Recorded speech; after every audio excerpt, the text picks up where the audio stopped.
नमस्कार दोस्तों, stock market studies में फिर से एक बार आपको दिल से स्वागत करता हूँ। तो आप सब लोग कैसे हैं? ज़रूर कमेंट करना। और आज मैं जिस कंपनी के बारे में डिस्कस करूँगा, वो एक एनबीएफसी कंपनी है, एक फाइनेंस कंपनी है। और इस कंपनी के ऊपर मैं 3 मंथ पहले एक वीडियो बना के दिया था और मैं आपको बोला था इस कंपनी के डिटेल्स के बारे में। फिर भी बहुत सारे दोस्तों ने कमेंट किया, सर क्या अभी फाइनली इस कंपनी के ऊपर निवेश किया जाए? क्योंकि इस कंपनी के ऊपर इन्वेस्टर के साथ-साथ मतलब इन्वेस्टर में देखा जाए तो एफआईएसडीएस भी खुद का होल्डिंग यहाँ पे बढ़ा रहा है। तो क्या इस कंपनी के ऊपर इन्वेस्टमेंट करना सही होगा? तो वीडियो को लास्ट तक देखिए, सब कुछ मैं आपके सामने डिस्कस करूँगा। उसके बाद कुछ डिसीजन हो तो आप ले सकते हैं। तो चलो वीडियो को शुरू करते हैं। शुरू करने से पहले मैं रिक्वेस्ट करूँगा, चैनल को सब्सक्राइब नहीं किया तो देर किस बात की, अभी जाके सब्सक्राइब कर लीजिए। और टेलीग्राम को ज्वाइन नहीं किया तो वो भी ज्वाइन कर सकते हैं, नीचे लिंक्स अवेलेबल है। तो चलो जाके मतलब सबसे पहले मैं कंपनीज के डिटेल्स के बारे में बात करूँ तो कंपनी का नाम है एल एंड टी फाइनेंस। जो एल एंड टी ग्रुप के ही एक दिग्गज कंपनी है, जो लार्सन एंड टुब्रो जो कंपनीज की एक बहुत बड़ा कंपनीज है, जो उसी के ही एक सब्सिडरी कंपनी है एल एंड टी फाइनेंस। तो एल एंड टी फाइनेंस देखा जाए तो एक फाइनेंस इंडस्ट्रीज के ऊपर काम करते हैं। जो देखा जाए तो होम फाइनेंस के ऊपर या फिर कंज्यूमर लोन्स के ऊपर, मान के चलिए आप कोई गोल्ड लोन लेना चाहते हैं तो आप इस कंपनी के ऊपर जा सकते हैं। साथ ही साथ two wheelers, three wheelers, four wheelers उसके ऊपर भी लोन प्रोवाइड करते हैं। देखा जाए तो ट्रैक्टर जैसे प्रोडक्ट के ऊपर भी कंपनी लोन प्रोवाइड करते हैं। साथ ही साथ एसएमई लोन्स, मतलब जो बिजनेस, छोटे मोटे जो बिजनेस होते हैं, तो उस तरीके से बिजनेस के ऊपर भी कंपनी लोन प्रोवाइड करता है। तो आप यहाँ पे व्यू ऑल करके सारे डिटेल्स यहाँ पे चेकआउट कर सकते हैं। कंपनी का पूरा डिटेल्स यहाँ पे आपको मिल जाएगा। तो मेरे कहने का मतलब ये है कि कंपनी का बिजनेस के ऊपर पहले आपको पैरामीटर्स देखना चाहिए। कंपनी का बिजनेस मॉडल आपको समझना चाहिए, तभी आप उस कंपनी के ऊपर लॉन्ग टर्म के लिए रह सकते हैं। देखिए कंपनी का जो टोटल ओवरऑल बात करूँ, तो कंपनी का जो टोटल कस्टमर डेटाबेस है उसके बारे में बात किया जा रहा है तो 2 करोड़ से भी ज़्यादा इसका डेटाबेस है। उसके बाद देखिए कंपनी का पार्टनर्स टच पॉइंट्स कितने हैं, तो 16,000 से भी ज़्यादा।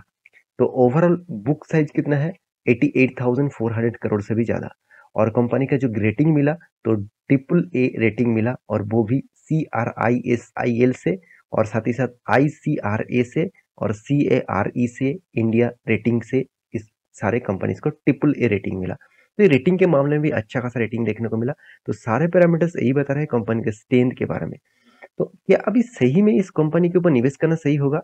अगर इस कंपनी का कंपटीटर के हिसाब से बात करूँ तो बजाज ग्रुप नंबर 1 में है, और वो नंबर 1 में रहेगा। उसका जो परफॉर्मेंस है और उसका जो बिजनेस मॉडल्स है, उसका जो मैनेजमेंट टीम है, उसको टक्कर देना इतना आसानी नहीं होगा। तो इसलिए देखिए 3 लाख, साढ़े 3 लाख करोड़ के आसपास उसका मार्केट कैप है।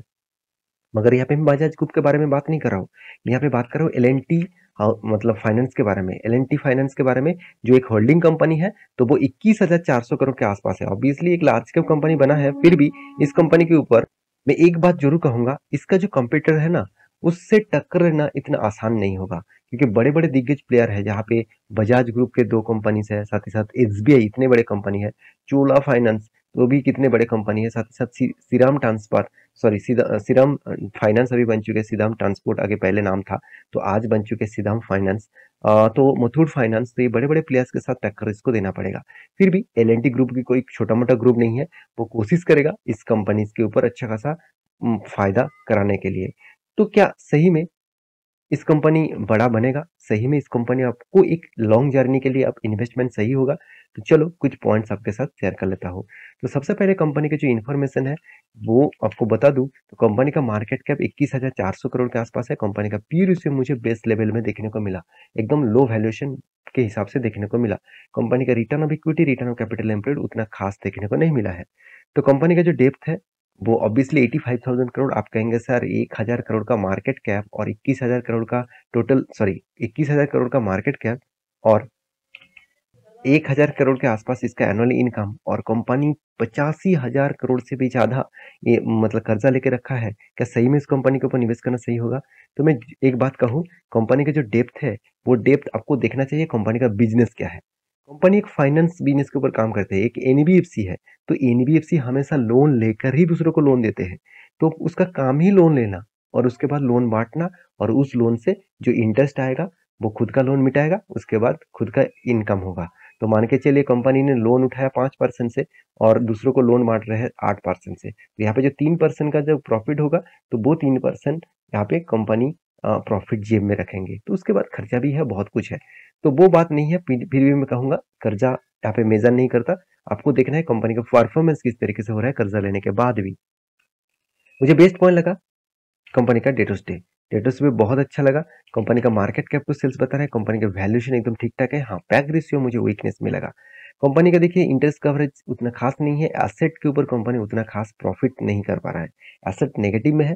तो ये बात आपको याद रखना होगा।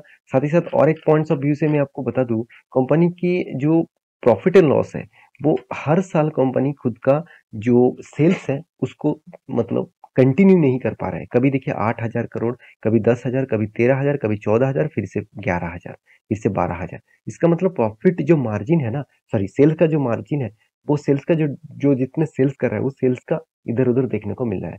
तो कंटिन्यूसली यहाँ पे ग्रोथ नहीं मेंटेन हो रहा है। खर्चे के बारे में बात करो तो कर्जा बहुत मिनिमम है। कंपनी के इंटरेस्ट हिसाब से कंपनी का अच्छा खासा यहाँ पे इंटरेस्ट का जो पेमेंट है उसको करना पड़ता है। सब कुछ मेंटेन करने के बाद में कंपनी का हाथ में आते हैं प्रॉफिट। तो अच्छा खासा कंपनी ने प्रॉफिट मेंटेन किया। कंपनी का जो प्रॉफिट रेशियोज है वो धीरे धीरे करके ग्रोथ हो रहा है। हाँ, बीच बीच में थोड़ा सा प्रॉफिट इधर उधर देखने को मिला। देखिए वही कंपनी को ग्रोइंग कंपनी कहा जाता है जिस कंपनी का हर साल में प्रॉफिट रेशियो पिछले साल से भी ज्यादा हो। तो यहाँ पे तो उस तरीके से नहीं दिखा।